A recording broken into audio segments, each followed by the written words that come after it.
I'm Dr. Willem de Lange. I'm a senior lecturer in the School of Science, and my speciality is dealing with natural hazards, particularly in the coastal zone.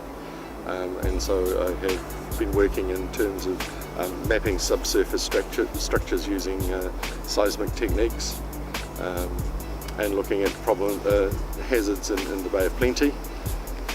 But we have the opportunity to do the same sort of work here with the Waikato River through the Hamilton Basin. Most recently, in the last year, we've had a student concentrating on looking for evidence of earthquake-induced liquefaction, and she managed to find liquefaction in an area in the northern Hamilton. More recently, another student of ours alerted us to an unusual feature in northern Hamilton, which we've been and looked at, and we've interpreted that as evidence for a fault. Working from that, we've been looking at what we call LIDAR imagery, high resolution measurements of the Earth's surface, and that identified potential zones of earthquakes that run through Hamilton City. One in particular runs from Temple View through to Gordonton, close to where we've found liquefaction and fault evidence, and it runs through this section of the Waikato River between Days Park and the St Andrews Golf Course.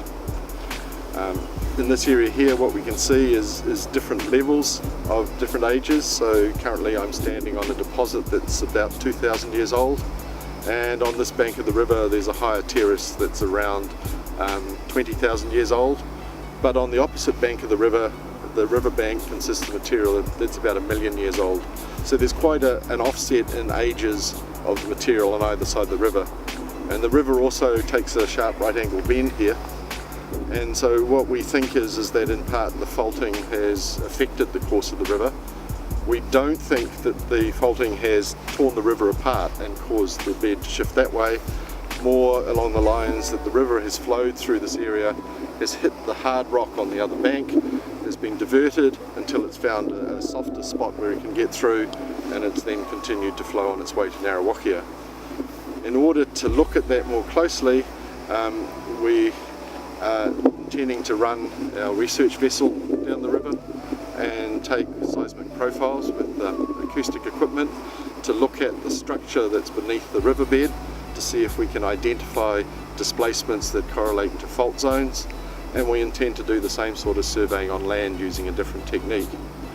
What we're attempting to do is to confirm whether or not there really is a fault zone through here, and locate places where it will be possible in the future to dig a trench across it to allow us to then date the materials and figure out the frequency with which earthquakes occur and their potential maximum magnitude in order to assess the seismic hazard.